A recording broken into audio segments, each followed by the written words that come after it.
Hello friends. কি খবৰ আপোনালোকৰ আশা কৰোঁ আপোনালোক সকলো ভালে আছে welcome back to our channel PQ show আজি মই আপোনালোকক এখন সিনেমাৰ বিষয়ে ক'বলৈ গৈ আছো যিখন সিনেমাৰ নাম হৈছে সাৰাস এখন মালয়ালম ভাষাৰ সিনেমা সিনেমাখনৰ ডিৰেক্টৰ হৈছে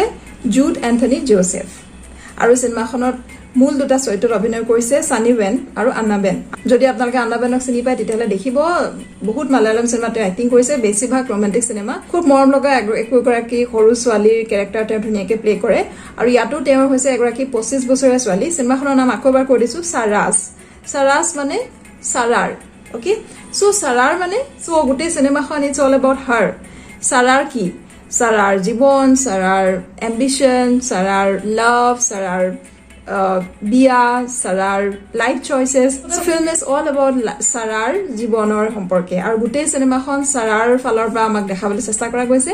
মই এখন সিনেমাৰ বিষয়ে কিয় ডিসকাস কৰিবলৈ আহিলো আজি কাৰণ ইয়াৰ কন্টেন্টটো মোৰ বহুত বেছি ভাল লাগিলে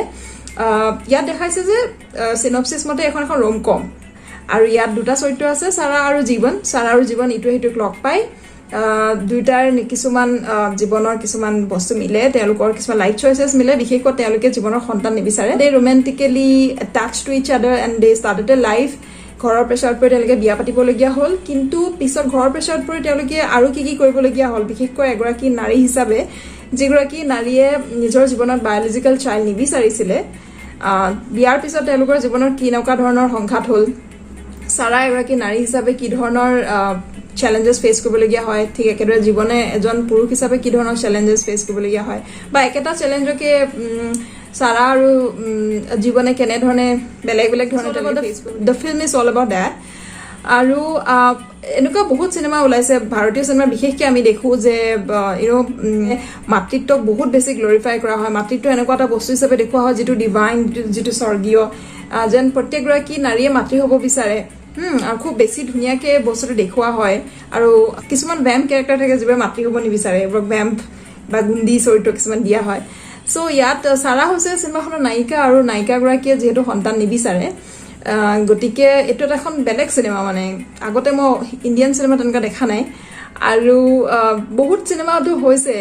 যৌনতাৰ ওপৰত হৈছে নাৰীৰ লিবাৰেশ্যন নাৰী মুক্তি ফেমিলি চিনেমা বহুত চিনেমা হৈছে বাট এখন সমাজে এগৰাকী নাৰীক কেনেকৈ গ্ৰহণ কৰিছে যেতিয়া এগৰাকী নাৰীৰ লাইফ চইচবোৰ কিছুমান চইচ সমাজখনৰ বিচৰা নৰ্মতে হোৱা নাই সেইটো বস্তুকে এখন চিনেমা দেখুওৱা গৈছে আৰু সেইকাৰণে মই বহুত ভাল পাইছোঁ সিনেমাখনৰ প্ৰথম পাৰ্টটো খুব ৰোমান্টিক মানে এটাচমেণ্টটো দেখাবলৈ গৈ ৰোমান্টিক চাইডটো এষ্টাব্লিছ কৰিবলৈ গৈ বহুত বেছি কেইবাটাও গান আহিছে চৰিত্ৰ দুটাৰ মাজত আৰু তাইও পুৰুষ ডমিনেটেড এখন পৃথিৱীত য'ত ফিল্ম মেকাৰ মানে আমি ছোৱালীৰ ফিল্ম মেকাৰ বহুত কমেই পাওঁ নিজৰ স্থান ল'বলৈ বিচাৰোঁতে পোৱা চেলেঞ্জবোৰো আহিছে কিন্তু মই পাৰ্চনেলি গানবোৰ ইমান ভাল নাপালোঁ ইমান বেছি ইণ্টাৰেষ্টিং যেন মোৰ নালাগিলে আৰু বহুত লুজলি ডিৰেক্টেড আৰু লুজলি স্ক্ৰিপ্টেড যেন লাগিছিলে first part so' I was about to give up মই চিনেমাখন বাদ দিবলৈ ওলাইছিলোঁ চোৱাটো কিন্তু ছেকেণ্ড হাফত লাহে লাহে চিনেমাখন ভাল হৈ আহিলে চিনেমাখন লাহে লাহে ইণ্টেন্স হৈ আহিলে আৰু মানে যিটো টপিকৰ কাৰণে যিটো বস্তুৰ চিনেমাখন বনোৱা হৈছিলে সেই বস্তুটোলৈ উভতি আহিলে so' second half is much better than the first half আপোনালোকে চিনেমাখন ইচ্ছা কৰে যদি প্লিজ চাব পাৰে আৰু চাই কেনেকুৱা লাগিলে আমাক এবাৰ জনাবচোন তো আজিৰ কাৰণে ইমানেই বাই